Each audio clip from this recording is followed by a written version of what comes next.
Good afternoon. This is Younib TV News at 1. My name is Eunice Mutua. I hope you had a wonderful Easter even as we join the faithfuls of the Roman Catholic Church in mourning their supreme spiritual leader, Pope Francis.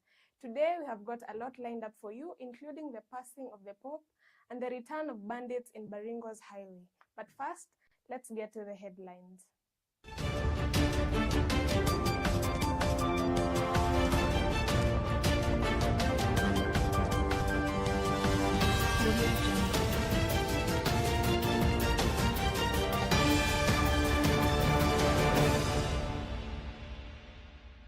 Ilikuwa gari mbili ya polisi. Askari ambao walikuwa kwa hii compound walikuwa approximately, hata kama ilikuwa usiku, kulingana na zile tochi ambazo walikuwa nazo, ni more than 20. Kwa sababu hata sasa mimi kama ni suspect, bibi yangu haimaanishi ni suspect, na kijana wangu haimaanishi ni suspect. We went to Rome and we were having a celebration. He was with us for 3 days. So I'm glad that I'm not talking about somebody I've had somewhere there, but somebody I have experienced. One of the nurses pulled my friend on the side, akaanza kumwambia, ambia tu rafiki yako achane na hii story, because this is something that happens sana na hizi buses. The lady arrived here. He was in jeans and a t-shirt, and she was somehow dizzy. We suspected she could have been drugged, maybe. Kwa nimekaa nao hapo, hao jamaa wawili walioanguka, mimi nilikuwa ni watatu. Baada sasa mimi nikatoka zangu nje, kutoka nje kwenda kukaa kidogo, nikasikia mshindo apige huko ndani. Wala toka mbio ile, na mimi kuingia ndani na nakuta poromoka. Dongo la kwanza waliingia wao chini, dongo la kwanza kija kafinika.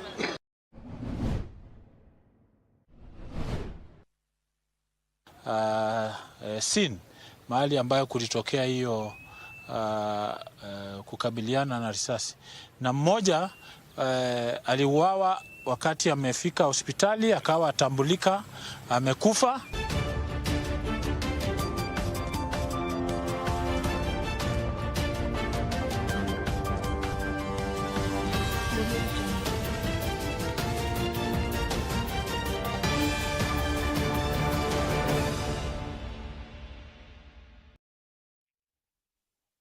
Welcome. The leader of the Roman Catholic Church, Pope Francis, has died aged 88. The announcement of his passing was made by Cardinal Kevin Farrell, who is the Camerlengo of the Apostolic Chamber. Cardinal Farrell said that the Holy Father breathed his last at exactly 7:35 in the morning of Easter Monday at his residence in Casa Santa Marta. The Pope's last appearance was at the St. Peter's Square on Easter Sunday celebrations. Our reporter Hezron Asewe has more on this. Yesterday morning, the world woke up to the news of passing of a spiritual giant, a father to the faithful, a voice for the voiceless, and a man who walked humbly among the powerful. His Holiness Pope Francis has died at the age of 88. Born Jorge Mario Bergoglio in Buenos Aires, he rose from the streets of Argentina to the highest office in the Catholic Church, the first pope from Latin America, the first Jesuit pope, and above all, a pope for the people. In a deeply moving announcement from within the Vatican, Cardinal Kevin Farrell, Camerlengo of the Holy Roman Church, shared the news so many feared would come.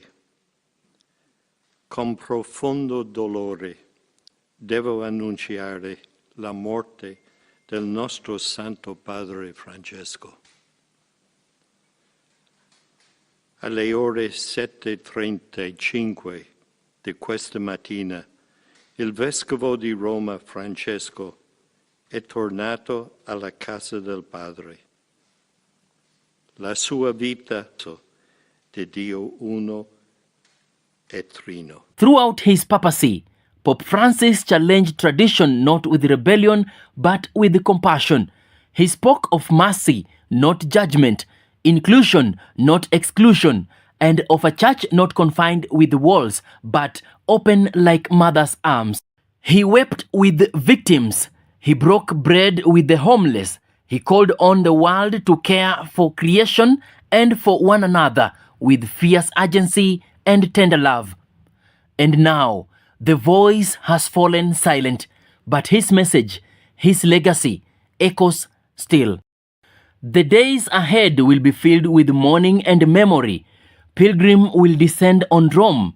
Candles will burn in the cities across continents, and prayers will rise in every language.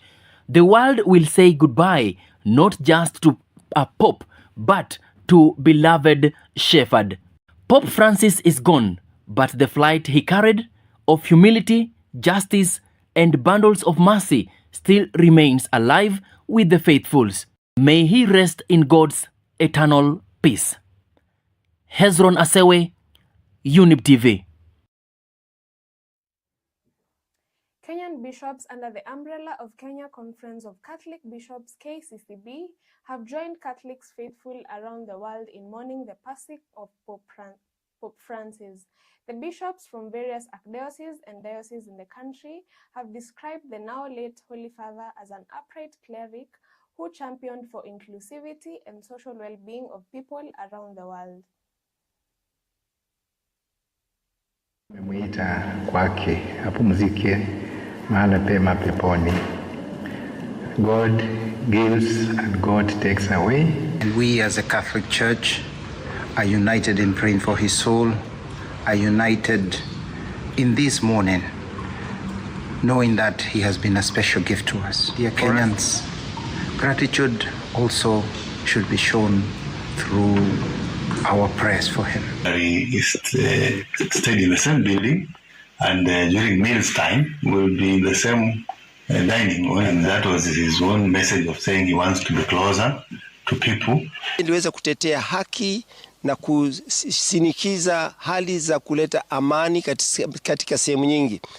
Umemwona Sudan, nia yake kwa watu wa Gaza na watu wa Ukraine kwamba vita visitishwe. Ujumbe wake ulikuwa ni ujumbe wa kuwafikia watu walio pembeni, wale ambao aliwaita the marginalized, yeah? Wale ambao labda hakuna mtu anayewafikiria.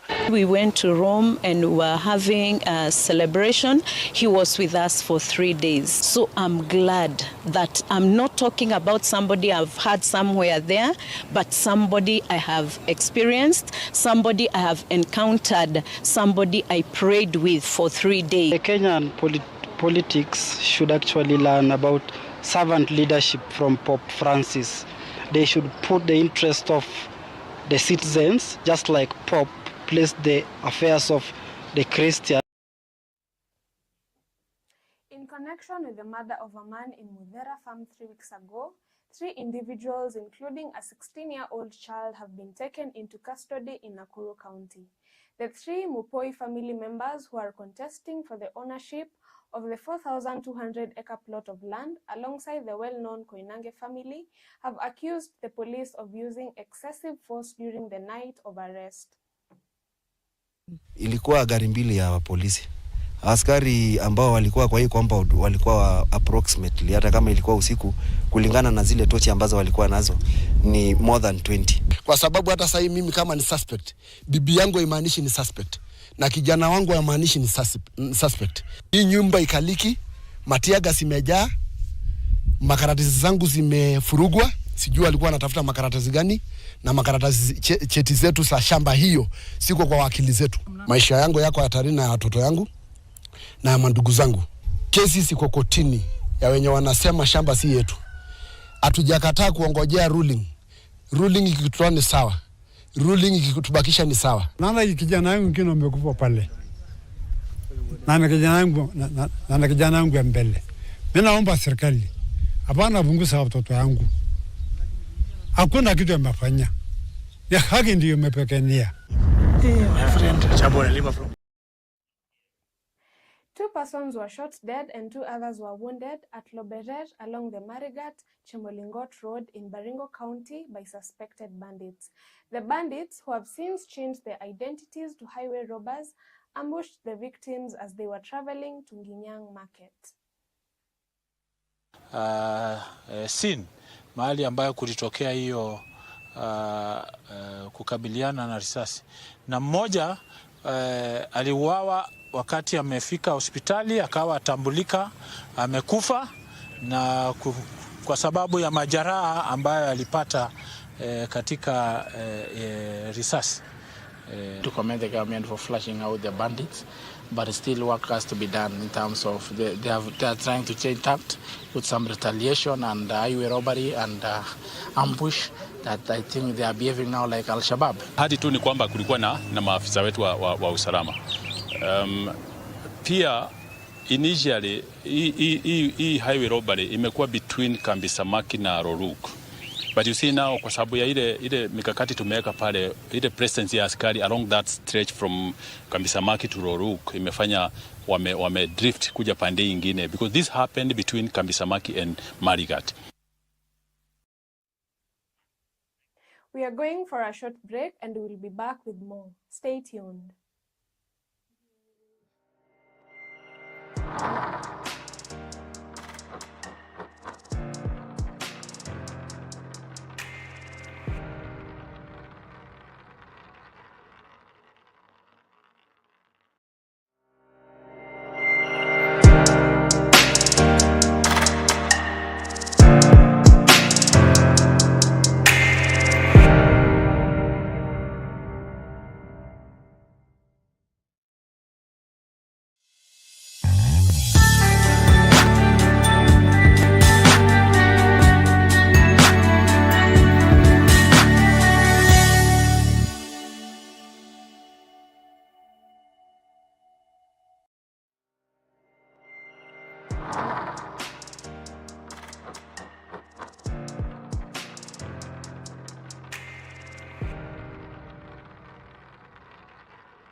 Welcome back.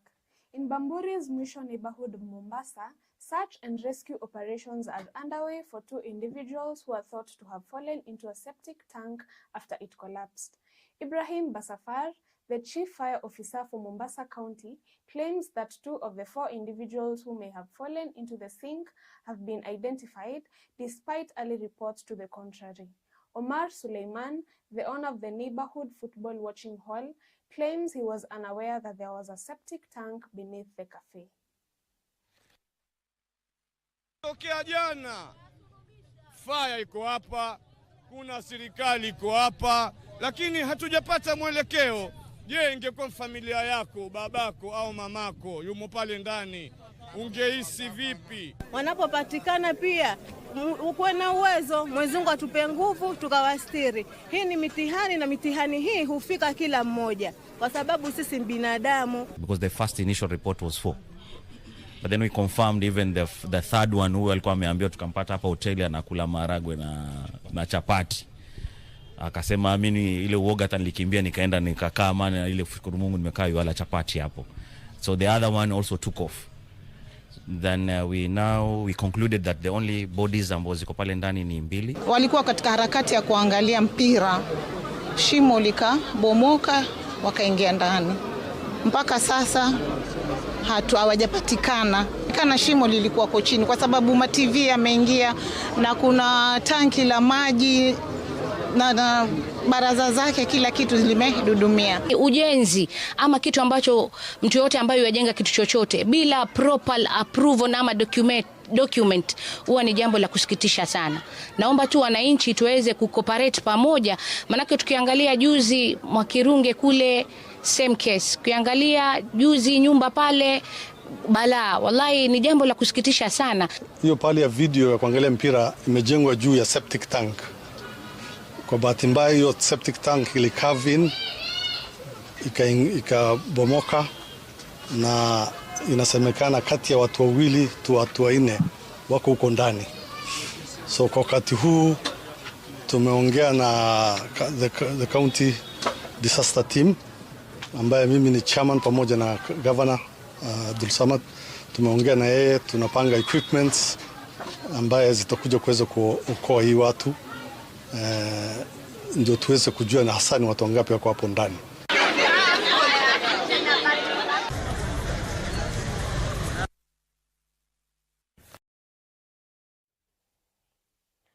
passenger living in Diani, Kwale County is demanding justice after claiming she was drugged and later robbed of her belongings while traveling from Nairobi to Mombasa.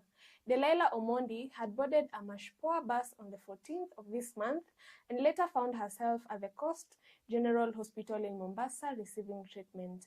She says her efforts to get answers from Mutua bus about what happened to her have been fruitless. So I booked a bus heading to Mombasa on 14th. I booked online, then picked my receipt. Ilikuwa basi ya 9:45 p.m. I picked my receipt when I came to Mash, when we boarded. Then I sat on my seat number 37. One of the nurses pulled my friend on the side, akaanza kumwambia, ambia tu rafiki yako achane na hii story, because this is something that happens sana na hizi buses. The lady arrived here. He was in jeans and a t-shirt, and she was somehow dizzy. We suspected she could have been drugged maybe. From that particular time or date, we haven't seen her. I'm stressed out. I just want to know what happened. Like ni nini lifanyika? Why is Mash telling people that they don't have records of this person? Salim Vuria, the CS for Sports, and Fatuma Achani, the Governor of Kwale County, have begun work on a 54 million Kenya shillings sports academy at the Matuga Girls High School. The launch follows another groundbreaking event held at the Taro Secondary School in Kinango Sub-County's Makinon Ward in a bid to finding, developing, and nurturing athletic talent. Speaking at the groundbreaking event, Mvuria stated that as part of its ambitions to cultivate talent at the grassroots level, the national government will build sports academies in each of the 47 counties.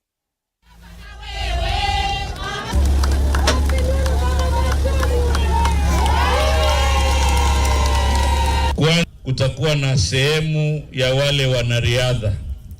Tutakuwa na tracks 8 hapo ambayo ni ya wale wanariadha vijana na hata wale wakongwe ambao wanataka kuzindua talanta zao. Tutakuwa hapo na kiwanja ya mpira wa miguu. Tutakuwa na kiwanja ya mpira ya volleyball. Tutakuwa na kiwanja ya mpira wa basketball. Yote itajengwa pale. And so, as we bid you farewell on today's news broadcast, the world bids farewell to a shepherd who walked among us with a quiet strength and unwavering faith.